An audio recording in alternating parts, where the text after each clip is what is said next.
الرحيم نحمده ونصلي ونسلم على رسوله الكريم أما بعد أعوذ بالله من الشيطان الرجيم بسم الله الرحمن الرحيم قل يا عبادي الذين أسرفوا على أنفسهم لا تقنطوا من رحمة الله إن الله يغفر الذنوب جميعا إنه هو الغفور الرحيم صدق الله العظيم. بزرگان محترم اور دوستو، محض اللہ تعالیٰ نے اپنے فضل و کرم سے یہ توفیق دی کہ قرآن کریم تراویح میں پڑھا گیا اور سنا گیا. یہ محض اللہ کا فضل ہے، اس کا احسان ہے، اس کا کرم ہے. کہاں ہم اور کہاں یہ لکھے تھے کہاں ہم اور کہاں یہ لکھے تھے میرے اللہ تیری مہربانی. اللہ کی مہربانی سے، اللہ کی توفیق سے، اللہ کے فضل سے، اللہ کے کرم سے قرآن پاک پڑھنے کی توفیق ہوئی، سننے کی توفیق ہوئی. لیکن میرے عزیزوں میرے دوستو، اصل چیز ہے مقبولیت. اللہ کی بارگاہ میں قبول ہو تو کوئی عمل چھوٹا نہیں ہے، اور اللہ کی بارگاہ میں اگر قبول نہ ہو تو چاہے بڑے سے بڑا عمل بھی نہ ہو، آدمی چاہے شہادت ہی کے درجہ کیوں نہ حاصل کر لیتے، اگر مقبول نہیں تو کوئی چیز نہیں. اس لیے بس ایک تو یہ دعا کریں کہ اللہ تعالی ہمارے پڑھنے سننے قبول فرمائے. دوسرے، ختم قرآن کا مطلب سمجھیں. عام طور پر لوگ یہ سمجھتے ہیں کہ ختم قرآن کا مطلب ہے ایک فنکشن سمجھتے ہیں. فنکشن صرف ایک پروگرام ہے، فنکشن نہیں ہے. تقریب ختم قرآن ہے، یہاں کچھ عہد کیے جاتے ہیں اور دعا کی جاتی ہے. عہد کیا جاتا ہے، اللہ سے عہد کیا جائے اور دعا کی جائے. یہ ہے اس کا مطلب. محض یہ نہیں ہے کہ صاحب کہ قرآن شریف پورا ہوا، کچھ پھول مالائیں ڈال دی گئیں، کچھ مٹھائیاں کھا لی گئیں، اور جناب جو ہے کہ اللہ اللہ خیر صلی اللہ. دو تین باتیں. ایک بات تو یہ سمجھیے آپ کہ قرآن پاک پڑھنے کا مطلب یہ ہوتا ہے پڑھتے رہنا. پڑھنے کا مطلب کیا ہوتا ہے؟ پڑھتے رہنا. ذرا بولیے زور سے. پڑھتے رہنا. قرآن کا مطلب ہی یہ ہے کہ بار بار پڑھی جانے والی کتاب. اسی طریقے سے آپ نے دیکھا کہ حافظ نے قرآن پاک پڑھا، من الجنتی والناس کے بعد رکے نہیں، بلکہ من الجنتی والناس کے بعد آگے الف لام میم شروع کر دیا صاحب. تو یہ سب کیوں کیا صاحب؟ الف لام میم شروع کیوں کیا؟ آپ من الجنتی والناس کا رکوع کر کے نماز ختم کر دیں. آپ نے الف لام میم سورہ بقرہ کیوں شروع کیا؟ صرف اسی لیے تاکہ پڑھنے والا بھی اور سننے والا بھی یہ سمجھ لے کہ من الجنتی والناس پر پہنچ کر کام ختم نہیں، پھر پڑھو. اس لیے حافظ کے لیے بھی یہی ہے کہ صاحب مفلحون پہ جا کر رکوع کرو تاکہ تمہیں یاد رہے کہ کبھی قیامت نہیں آ گئی ہے، ابھی قرآن اٹھا لیا نہیں گیا ہے، اللہ کی بارگاہ میں سے ثواب ختم نہیں ہو گیا ہے. پڑھتے رہنا ہے، پھر پڑھنا ہے، پھر شروع کرنا ہے.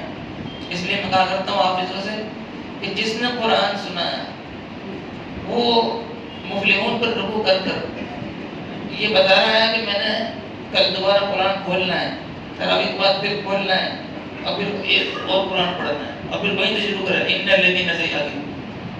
کیوں؟ شروع اس سے پڑھ چکا ہے. سننے والوں کو بھی چاہیے کہ امام صاحب نے میرے جنتی والناس پر ختم کر کر رکوع نہیں کر دی، سورہ بقرہ شروع کی ہے تاکہ پھر پڑھیں. تو ایک مطلب تو یہ ہوتا ہے صاحب ختم قرآن پڑھیں گے انشاءاللہ. دوسرا مطلب یہ ہوتا ہے ختم قرآن کے موقع پر دعا قبول ہوتی ہے صاحب. تو ہمیں دعا کرنی چاہیے اللہ سے، اللہ کی رحمت سے نا امید نہیں. اللہ نے خود فرمایا یا عبادی الذین اسرفوا. عجیب بات ہے، اللہ نے کہا کہ اے میرے گنہگار بندو، میرے بھی کہا، خالی گنہگار نہیں بولا، اے میرے نافرمان بندو. اپنی طرف نسبت کر کے کہا اے میرے نافرمان بندو، اے میرے وہ بندو جو گنہگار ہیں، جنہوں نے گناہ کیا، اپنے اوپر ظلم کیا ہے. تم سے کہہ رہا ہوں، اللہ فرما رہا ہے کہ تم گنہگاروں سے کہہ رہا ہوں اولیاء اللہ سے نہیں، انبیاء رسول اللہ سے نہیں، اے میرے گنہگار بندوں، میں تم سے کہہ رہا ہوں کہ تم میری رحمت سے نا امید مت ہو۔ گناہ کتنا ہی بڑا کیا، لیکن جتنا بڑا گناہ کیا ہے معاف کرنے والے کے پاس رحمت اس سے زیادہ بڑی ہے۔ حدیث میں ایک دعا ہے، اللہم مغفرتک اوسع من ذنوبی ورحمتک ارجع عندی من عملی، اے اللہ میرے گناہوں سے زیادہ بڑی تیری مغفرت ہے اور میرے عمل سے زیادہ بڑی تیری رحمت ہے۔ اس لیے میرے دوستوں ہم قرآن پر دعا کریں اور دعا کے ساتھ ساتھ عہد بھی کریں اللہ سے۔ کیا کریں صاحب؟ عہد کریں۔ عہد کرنے کا مطلب کیا ہے؟ عہد کرنے کا مطلب یہ کہ اللہ میں اس توبہ کو توڑوں گا نہیں، میں نے جو آپ سے وعدہ کیا اس پر رہوں گا۔ میری نماز صرف رمضان نہیں پورے سال رہے گی انشاءاللہ۔ میں ہمیشہ نماز پڑھوں گا، میں ہمیشہ گناہوں سے بچوں گا اور میں تیرے بندوں کی صف میں کھڑا ہوں گا، تیرے فرمانبردار بندوں کی صف میں کھڑا ہوں گا، نافرمان بندوں کی صف میں نہیں۔ دیکھو اشارے سے کہہ رہا ہوں، اشارے کافی ہیں۔ ہم دعا بھی کریں اور ظالم کے صف میں بھی کھڑے ہوں، کس دعا قبول ہو؟ ہم دعا بھی کریں اللہ سے اور اسرائیلی پروڈکٹ گزری میں، کس دعا قبول ہوگی؟ ہم اللہ سے دعا کر رہے ہیں کہ اللہ تو ہم کو معاف کر دے اور ساتھ ساتھ اسرائیل کو سپورٹ کر رہے ہیں، اس کو مالی تعاون دے رہے ہیں، ہمارے گھر میں اسرائیلی پروڈکٹ آ رہے ہیں، اللہ سے کہہ رہے ہیں اللہ تو ہم کو معاف فرما، اور اسرائیلی سے ہم کہہ رہے ہیں کہ تم فلسطینیوں کو مار، یہ لے ہم تجھے جناب لے کے سپورٹ کر رہے ہیں، تجھے کمک پہنچا رہے ہیں۔ ہمارے گھر میں صرف آئے گی تو اسرائیلی، ہمارے گھر میں صابن آئے گی تو اسرائیلی، ہمارے گھر میں پاؤڈر آئے گا تو اسرائیلی، ہمارے گھر میں کھانے پینے کی چیز آئیں گی تو اسرائیلی، حتیٰ کہ عید کی چیزیں آئیں گی تو جن کے گھر میں ماتم پچھ رہا ہے، جن کے گھروں میں یتیم ہو گئے بچے، عورتیں بیوہ ہو گئیں اور جو ان پر بم ڈال رہے ہیں، ان کی چیزیں ہماری عید میں شامل ہو رہی صاحب۔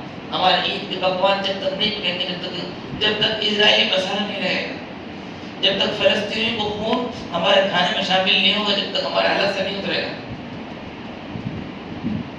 تو بھائی تو اللہ سے مذاق نہیں کرنا، توبہ کرنا اللہ سے، اے اللہ تم کو معاف کر، اے اللہ ہم تیرے مظلوم بندوں کے ساتھ ہیں، ظالم کے ساتھ نہیں ہیں، ہمارے گھر میں کوئی اسرائیلی پروڈکٹ نہیں آئے، یہ ہم کبھی تیری نافرمانی نہیں کریں گے، ہم نماز نہیں چھوڑیں گے، اے اللہ ہم کبھی گانا نہیں گائیں گے، اے اللہ کبھی ہمارے شادی میں گانا نہیں بجے گا، اے اللہ ہمارے شادی میں بینڈ نہیں بجے گا، اے اللہ کبھی ہمارے زبان پر کبھی بھی گانے کا ایک لفظ نہیں آئے گا۔ یہ ہے تو یہ ہے جس کان نے قرآن سن لیا اس کان میں پھر گانا کیسے بھرا ہے، جس زبان پر قرآن آ گیا اس زبان پر گانا کیسے بھرا ہے۔ اس لیے بھائی یہ بات سمجھے گا کہ تقریب ہے ختم قرآن کی، فنکشن نہیں۔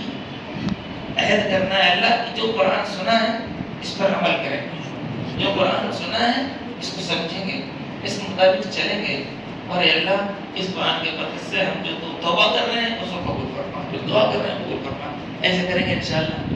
اللہ